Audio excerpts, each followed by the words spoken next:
би ард түмний элчийн хувьд гэж хагаад үндс хуульд нь үнэж байгаа түүх соёл уламжлан сэргээх түгээх дээр авилгын ач гэсэн онолоос ангид байх дээр тангар өргсөн юмс. Энэ тангаргийг бид нар улсын хурлын гишүүн болгон санаж улсын хурлын гишүүний ажиллах цаг хугацаанд хэрэгжүүлээсэй л гэж бодож байгаа. Энэ тангараг дээр хэрүүл хий гэж ерөөсөө яриаггүй. Хэн нэгнийг доромжил гэж ерөөсөө яриаггүй. Ард түмний элчийнхээ хувьд ард түмний тусгай тогтнолын аюулгүй байдлын эх орны хөгжил цэцгэлтийн хүн амын хэрэгцээг хөгжлийг хангахын тулд эдийн засаг нийгмийн хөгжлийг сайжруулахын төлөө ажиллах ёстой. Тэгэхээр сонгогдоод одоо 2 дахь чиглэл рүү ороо явж байна. Тэгээд энэ хугацаанд бол мэдээж эхний үед бол маш одоо хуулиуд маш сайн гарч ирсэн, батлагдж ирсэн, мега төслүүд явж ирсэн. За одоо сүүл рүү бол өнгөрсөн жилээс ахуулаад ус төр юм бас эдрит цаг хугацаа эхэлж байна. Тэгээ би бол намынхандаа хэлдэг. Бид нарыг Монголын ард түмэн 3 удаа сонгосон. За би бол анх удаа сонгогдсон. Намын ордноос баглууч ажиллагчдын сайдаар ажиллаж байсан учраас 2 удаа сонгогдсон гэж хүмүүс ойлгох юм бол. Тэгээ анх удаа сонгогдсон. Тэгээ 3 удаага Монгол ард түмэн Монгол ардын намд төлөвлөсөн. Тэгэхээр бид нар хэрүүл уруулд оромж эрх мэдлийн тулаанаас илүүтэй ард түмнийхээ төлөө ажил үүргээ гүйцэтгэх ёстой л гэж зарчим баримталж ажиллаж байгаа. Яг уу 38 ч гэж юу яах вэ? Би бол одоо зарчмал барьж ажилладаг хүн. Үндсэн хуультай холбоотой одоо би сая хэлсэн тангаар өргөтөө үндсэн хууль зөрчихгүй гэж бид тангаар өргөсөн те.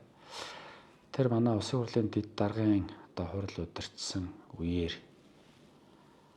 ялч байхгүй үндсэн хуулийн зөрчил рүү явсан. Тэгээ энэ дээр бол зарчмаа барьсан. Тэгээ намайг бол 38-аар оруулж тооцож байгаа. Энэ удаагийн парламент их онцлогтой. Энэ удаагийн парламент буюу тогтолцооны өөрчлөлттэй холбоотой өнөөгийн асуудал үүсэж байгаа бол гэж би харж байгаа. Үндсэн хуулийн 2019 оны өөрчлөлт бол олон намын тогтолцоороо шилжиж байгаа. Хүссэн үсээгүй. Тэгэхээр нэг нам засаглалтай систем бол байхгүй л гэсэн үг. Тэгэхээр энэ үндсэн хуулийн өөрчлөлтөөр бол олон намын одоо хамтран засгийн газар барих тогтолцоороо нэгдүгээрт угаасаа шилжчихсэн. Тэм ч учраас өнөөгийн парламент 5 намын одоо бүрэлдэхүүнтэй байгаа гэж ойлгож байгаа. Хоёрдугаарт 2012 оноос ялгаатай нь 126 гишүүн дотор одоо 78-48 буюу олон хүн жагсаалтаар очиж байгаа. 2012 онд бол бас энэ профессионал тогтолцоо явагдсан. Тэр үед бол 76 байсан тий. Жагсаалтын гишүүд илүү зөөхөн байсан. Хоёрдугаар жагсаалтын гишүүд бол намаас орж ихтэй улс төрчдөөс бүрддэг байсан.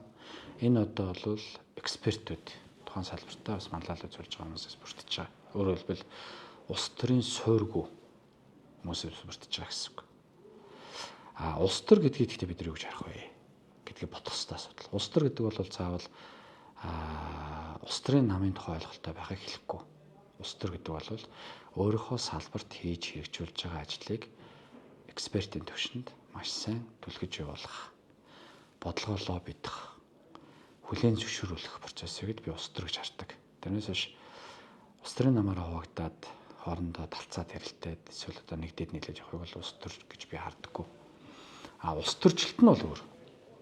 Ардын нам улс төрчиж байгаа бол ардын нам тодорхой улс төрчиж байна. Сөргөч улс төрчиж байгаа бол сөргөчнийхээ талаар улс төрчиж байна гэдэг ч юм уу те. Өөр. Тэгэхээр тогтолцоо нь угаасаа ингэж бүрдсэн. 2028 оны сонгуул 2032 оны сонгуул өнөөдрийн гарч байгаа энэ парламентын улбаатай асуудлаас үүдээд бити ухраасаа гэж найдаж байгаа. Энэ ядаж одоо 3-4 парламент явах ёстой. 2012 онд чагсаалт орж ирээд 2016 онд байхгүй болцсоохгүй.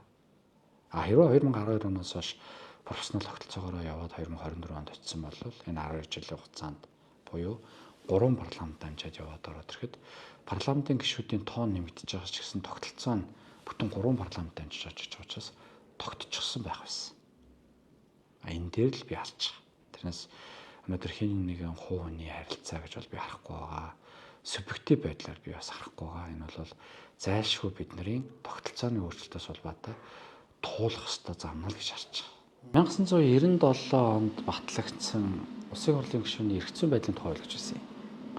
Тэрийг 2006 оны парламент хүчинг болгоцсон. Улсын хурлын гишүүний бүр эрхтэй холбоотой асуудал бол улсын хурлын гишүүний эрх зүйн байдалтай холбоотой асуудал. Өөрөөр хэлбэл дархлаа гэж яриад байна. Нэг талдаа, нөгөө талдаа хамгаалалт гэж яриад байна. Бүр нөгөө талдаа бол бүрэн эрх гэж яриад байна. Тэ? Иргэдийн маань хувьд бол яагаад эдгээр бүрэн эрх хэлэх ёстой юм бэ? Гэтэл нөгөө талд парламентын гишүүд бид бол ард түмнийг төлөөлж байгаа субъект учраас энэ бол хувь хүнийхээс илүүтэй ард түмний саналыг баталгаажуулж байгаа дархлаа юм гэдэг талаас нь тайлбарлаж байгаа. Тэгээ өнөөдөр ерөнхийлөгчийн хууль улсын хурлын тухай хуулийн нэмэлт өөрчлөлт оруулахаас өөр аргагүй байдалтай болоод оруулж ирж байгаа нь бол улсын хурлын гишүүний эрх зүйн байдал тухайлан тусгагдаагүй, наривчсан харилцааг зохицуулаагүй учраас өнөөдөр энэ ёс зүггүй, ёс суртахуунгүй, хуралдаандаа суудаггүй, авилгал хийл ахвал албан тушаалын гэмт хэрэгт холбогддог асуудлууд тодорхой болох үүднээс энийг оруулж байгааг харж байгаа. Тэгэхээр улсын хурлын гишүүд ёс зүйтэй авилгал хулгай албан тушаалын гэмт хэрэгт холбогдохгүй байгаа тохиолдолд хуралдаандаа суугаад саналаа ард түмний элчийн хувьд төлөөлж байгаа хувьд иргэдээсээ саналаа өгөөд иргэдийн өмнөөс төлөөлөд саналаа өгөө явж байгаа хувьд таслахгүй байвал саналаа өгөө явах юм бол энэ хүнд ч гайвуулахгүй. Та дөрөв хэлсэн та тойргоо сонгогдсон гишүүн гэж. Би тойргоо сонгогдсон гишүүн, дээрэс нь улсын хурлын гишүүний тангараа өргөхдөө ард түмний элчийн хувьд дээрэс нь би үндсэн хуулийг чандлан сахиж үндсэн хууль дээр гэж байдаг гэхээр Монголын ард түмэн гэдгийж эхлээд 70 зүйлтэй мэдгэтүүн сахигтэн гэж дуусдаг. Тэ? Тэгэхээр би ард түмний элчийн хувьд бол ард түмнээсээ санал асуух хэрэгтэй. Ард түмний маань хүсэл сонирхол юу вэ? Манай тойргийн сонгогчдын хүсэл сонирхол юу вэ? Хувийн асуудал биш. Манайд нэг юм асуудал байна. Өөрийнхөө эрх ашиг, үжил бодлыг төрүүлж тавихтаа магадгүй өөрийнх нь эрх даргатай холбоотой асуудлууд төндөгдөхтэй. Магадгүй өөрийнхөө санал квотыг худалдахдаа өөрийн мэд хардаг. Би бол улсын хурлын гишүүний хувьд санд өгч байгаа гэж хардаг. Авилгал хулгай албан тушаалын асуудал гэдэг юм улсын төсөвтэй холбоотой асуудлууд үүсээд өндөгдөд эхлэхээр би бол ард түмний элчимаа гэж тэргээ хоёр тайлбарладаг. Энэ бол хоёр янзаар тайлбарлаж байгаа. Тэгэхээр нэг л байх хэрэгтэй. Зарчим нэг л байх хэрэгтэй. Та дөрөв 38-30 тухай асуудал үнэлсэн. Намайг 38-ын талд оруулж тооцож байгаа. Гэхдээ би 38-ын талд оруулж тооцогдож байгаагийн хувьд зарчмын хувьд бүх саналтай нэгднэ гэсэн хэлбэр биш. Санал зөрхим дээр би эсрэг байгаа. Тэгэхээр миний үндсэн барьж байгаа зарчим бол зарчмаа барьж байгаа гэсэн. Хууль тогтоох засаглалд ажиллаж байгаа хувьд би үндсэн хуулиа байна. Улсын хурлын гишүүний хувьд өөрийн тойргийн сонгогчдын хүсэл эрмэлзлийг би барина. Тэгэхээр манай ялангуяа би сая хүсгэл болгон хаан бүтэн тойрж ажилласан 44 хоног. Тэгэхэд бол улсын хурлын гишүүнийг эгүүлэн татахтай холбоотой асуудал хөндөгдсөн. Ерөнхийлөгч өргөн барих гэж байгаа. Тухайд бол өргөн бариагүй байсан. Өргөн барих гэж байгаа хуультай холбоотой асуудлууд хөндөгдсөн.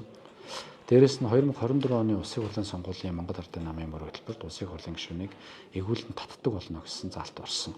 Энийг бид нар сонгуулиар ажиллахдаа ард түмнийхэн маань маш олон удаа тайлбарлаж ярьж сонгогдсон хүмүүс. Тэгэхээр энэ бол зөв зүйтэй алхам. Нөгөө талдаа Монгол Ардын намын хэрэгжүүлээгүй байсан мөрийн хөтөлбөрийн заалт ерөнхийлөгчөөр дамжиж хэрэгжиж байгаа процесс болчихж байгаа. Уул нь Монгол Ардын нам мөр хөтөлбөртөө орсон учраас өөрсдөө санаачлаж явах хэрэгтэй. Тэ?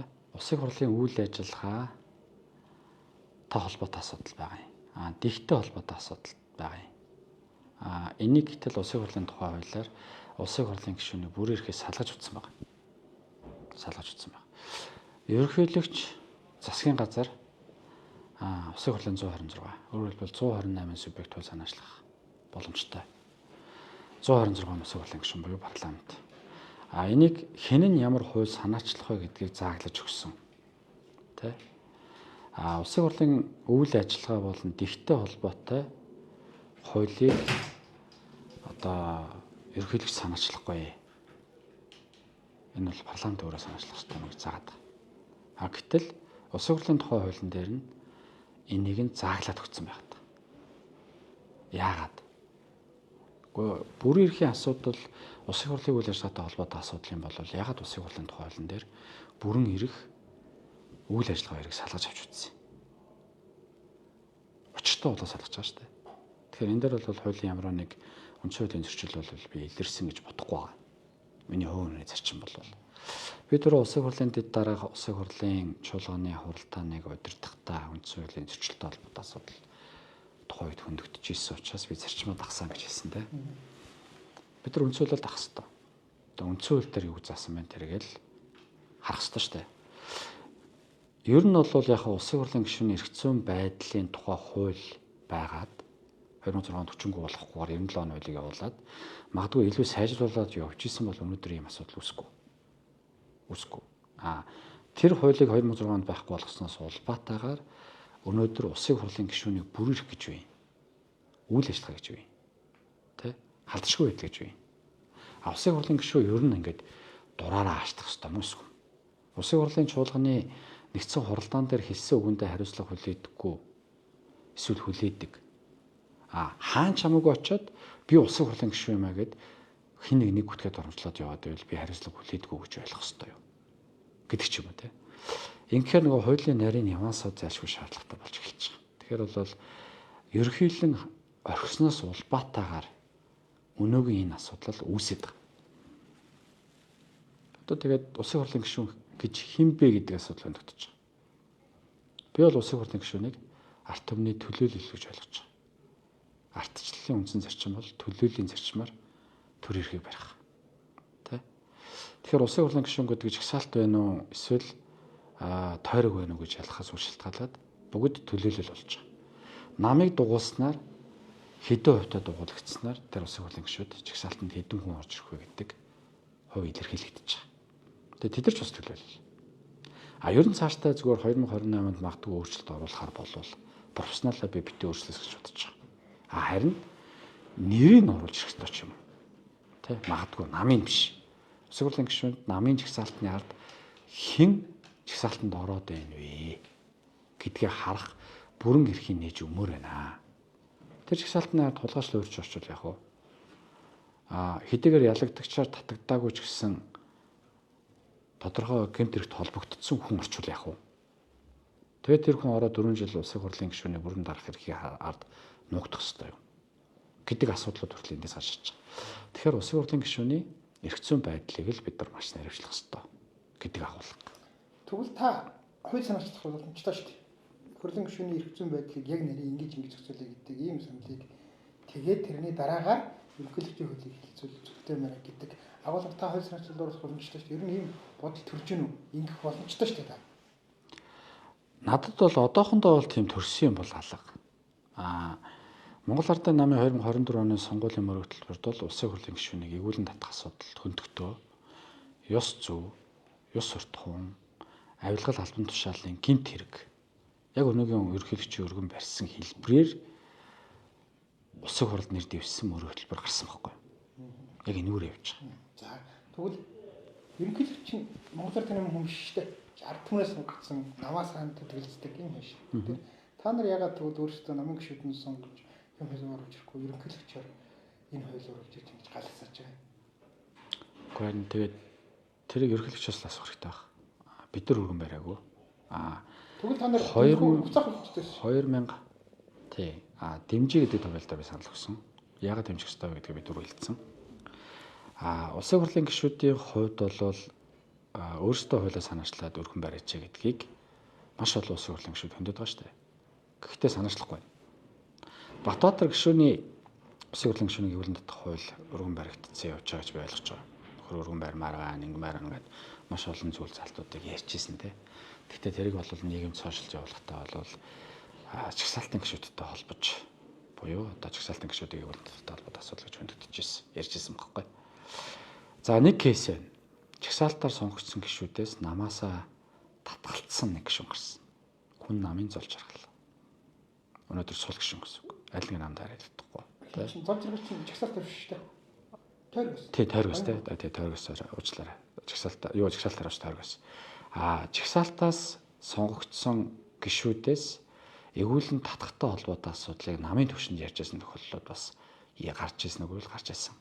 Гэхдээ нэр тухайлгаас илүүтэй ер нь намаас одоо чагсаалтанд орсон гишүүд яах ёстой юм бэ? 2012 онд профессионал тогтолцоогоо эргээ харах юм бол нэг гэн тохиолдол байсан. Өөрөөр хэлбэл Монгол Ардын намын ерөнхий найрамчгийн дараагаар ажиллаж байсан Ухнагийн хөрсөх өнөөгийн ерөнхийлөгч тэр үед өөрөө нам ялагдсан учраас би намын ерөнхий найрамчгийн дараагийн үед хариуцлага хүлээж мөн одоо ар гэрийн асуудлаас улбатаагаар жигсаалтаас одоо улс хурлын гишүүнээс чөлөөлөх төсөлтөд өөрөө өгчсэн. За ингээд дараагийн гишүүн буюу саран гэрэл гишүүн тухайд бол одоо жигсаалтаараа нэмж орж ирсэн те. Түүнээс өөр тохиолдол бол Монгол улсад яг одоо өнөөдөр байдлаар профессионал тогтолцоон дээр гараагүй. Бид нар яг бүх хэмийг хуульчлах боломжгүй. Одоо хүмүүс яриад байж ёс суртахууныг ёс зүг энэ чинь хоёр өөр үг те.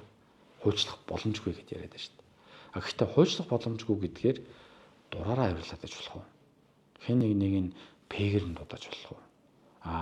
Эргээд бид нар яг зөвхөн парламент дээр яригдж байгаа улсын хурлын гишүүдийн зарим нь бол парламентын дархлааг авч үлдэх, парламентын нэр хүндийг өсгөх тухай яриад байгаа. Би бол нөгөө талдаа парламентын нэр хүндийг унгаахгүй байхтай холбоотой асуудал бодоод байгаа. Энэ чинь парламентын нэр хүнд өсгөхөөс илүүтэй унахгүй байх хэрэгтэй байхгүй. Гэтэл өнөөдрийн үүсэж байгаа нөхцөл бол парламентын нэр хүнд унаад байна шүү дээ. 76 болгож 126 болгож болсон тухайд яриад байгаа байхгүй. Энэ юу гэж ярьж байна?